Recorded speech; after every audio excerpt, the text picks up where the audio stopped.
So you've been training really hard this off season, and you want to make sure all that hard work is going to pay off come next season.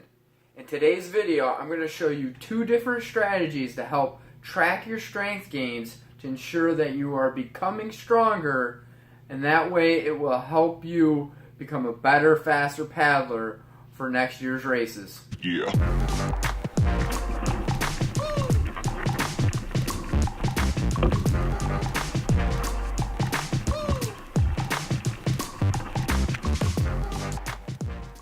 I train at home, and for this reason, I choose to track my strength gains using a whiteboard.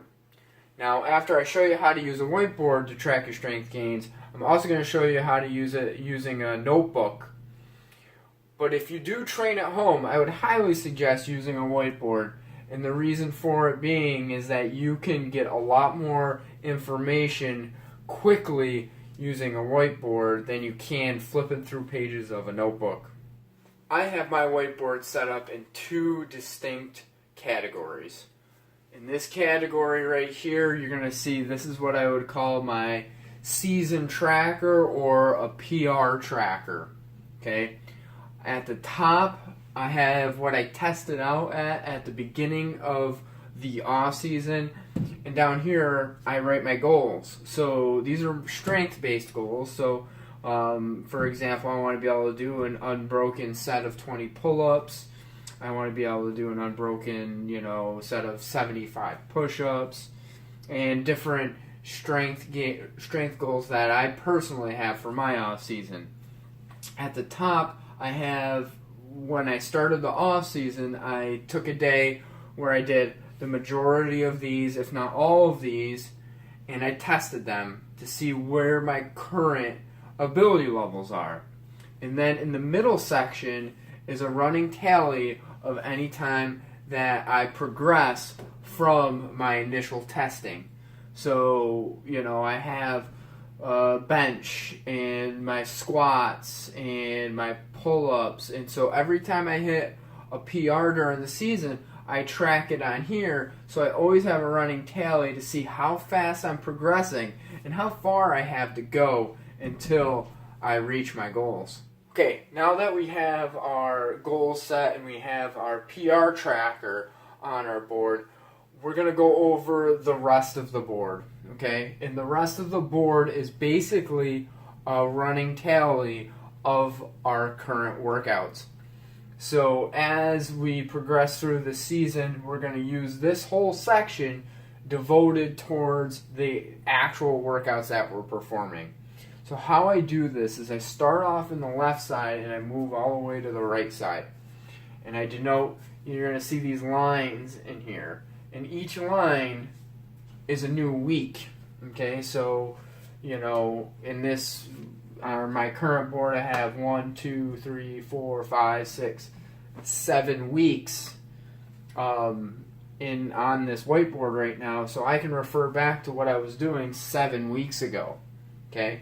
And this is really important when we're trying to track strength, because we want to make sure that we're progressing and we're not just doing the same amount of weight and the same amount of reps week after week, because that means we're not gaining strength.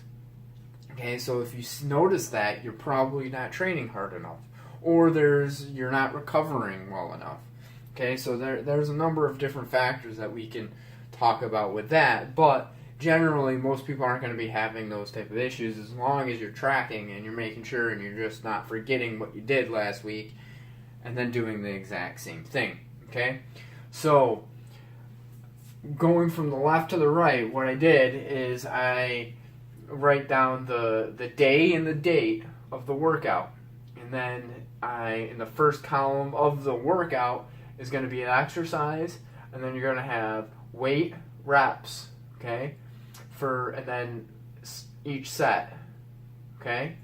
And if I'm doing a superset, which means I'm doing two exercises, one right after another without any rest in between, I write those as 2 exercises like this, and then I have the one column is the first exercise and the second column is the second exercise. You're going to see, like, on some of these that I have, like this one I did 5 sets of bench press. If I'm going to do 5 sets, I'm not going to do it all the way down because it'll take too much space. I'm just going to make 2 columns. But usually when I do supersets, they're going to be in 2 columns, and it's going to be just one exercise and then the second exercise. Okay, so basically then you just go through the whole workout and you just track what you're doing. Now, if you already have a program and you're already going to do a certain set of exercises, you can pre-write all of your exercises. I just choose not to. Okay, so as I go through, I do that and I do that, and after you have a couple weeks worth of tracking, you're going to really start to notice that you're going to refer back to it, okay, to help gauge your future workouts, okay? So when you look back at what am I going to do today, I'm going to do some pull-ups. How many pull-ups did I do last week? Oh, I did 3 sets of 8 reps. Now, today, I'm going to try to beat that. So I'm going to try to do 4 sets of 8 reps, or I'm going to try to do 3 sets of 9 reps or 3 sets of 10 reps. The main thing being is that we're slowly trying to progress and get stronger in each successive workout. And it's small little gains like that over the course of the entire off season that are going to lead to big changes in your strength. Now, if you were doing 8 reps of pull-ups at the beginning of the off season, you're doing 8 reps of pull-ups at the end of the off season, you haven't really gained much strength. That's why, in my opinion, tracking your gains are one of the most important things to ensure that you're actually going to get the benefits that you're really working hard towards. So as I go through, I'm just going 1 week, another week, the next week, and so on and so forth until I get all the way to the right. When I don't have any more room, then what I do is I get my phone out, I take a picture of the left side of the board right here, and I just erase 3 weeks. The reason for this being is it's a running tally, so I can still see what I did last week, and the week before that, and the week before that. And that's enough of a snapshot for me to look at while I'm in my workout and coming up with the next exercise that I'm going to do. That is enough of a time frame that I can see what I did in the past couple weeks and make sure that I'm still progressing forward. I take the picture on my phone just so if I want to refer back to those workouts later, like let's say 3 months from now, I can take a look at those and they're not gone permanently. Okay, but this part of the board is really aimed towards what you're doing in the short term, okay?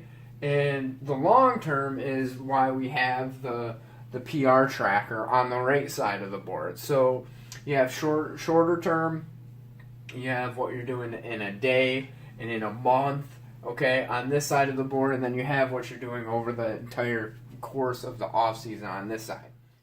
Now, my preference is to track using a whiteboard, but I know a lot of us don't have that ability to track on a whiteboard. So I'm going to show you the ways that I track using a pen and paper that I used for, about 15 years for my own workouts and close to a decade when I was, a personal trainer by profession, and I would have to track 50 clients' workouts.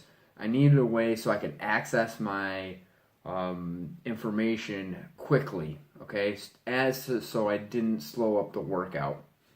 So there's 2 different ways that I track using pen and paper.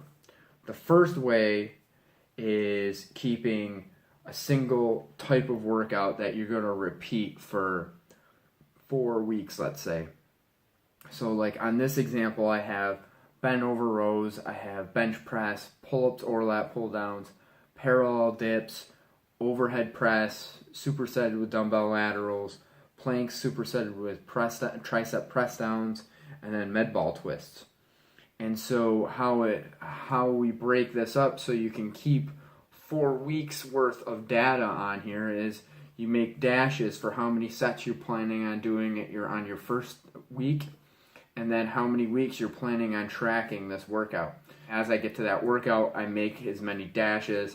So if I'm going to do 4 sets, I would do 3 more dashes on here, and then as I go through the workout, I'm just tracking down on those dashes what my weight and what my reps are. Okay, so that way you have line 1 of each of these exercises is week 1, line 2 is week 2, line 3 is week 3, and so on and so forth. And so if you have, let's say you're training 3 times in a week, and you're doing, let's say an upper body day, and then a lower body day, and then a core dominant day with a little bit more upper body, let's say as your 3rd day, you'd have that workout 1 on one page, you'd have another, your second workout of the week on another page, and your 3rd workout on another page. So you'd have 3 pages of a notebook, but they would track 4 weeks of full workouts. Okay, so this makes it so you don't have to be shuffling through a bunch of papers to see what you did in the previous weeks and going, forward. This is my preferred method from trials of tracking so many different ways over the years. This is definitely the way that I would suggest people tracking if they choose to track with pen and paper. This other way is also a good way, but you're going to basically try to track as many workouts in one piece of paper as possible, and kind of like how I have it set on my whiteboard, I would have very similar per page. So if I could get a whole week on one page, or a front and a back, that way I can only, if I need to go back 3 weeks, I'm only going back 3 pages instead of, if there's only one workout on a single page, having to go back through 10 and 20 pages to see what I did in the previous month. So what I would do is I would just keep it very concise. The exercise, the weight, and the reps, and keep them vertical, and then move left to right as the workout progresses, and then just move down for many lines that you need to finish that workout. Then I draw a full line across the page, and then do my next workout, and do that in that type of a fashion. Again, this is another way to make it easy for you to see what you did last week. And again, if you want to change the exercises that you're doing from week to week, this might actually be a better way to do it than this. But for most people, it doesn't need to be, strength training doesn't need to be fancy, and it doesn't need to be, glamorous. It needs to work. And for it to work, you need to make progress. And using this type of a setup, I've seen more progress in more people because it keeps it simple and it keeps it manageable. So, hope you guys like this content. I want your input. So leave a comment on some of the things that you guys want to see. And please, give me a thumbs up. Subscribe to the channel, share the video, because the more we get this out there, maybe the more we can teach the paddling community about everything that there is, and more information we can get out there to the greater world. So until next time, guys, paddle hard.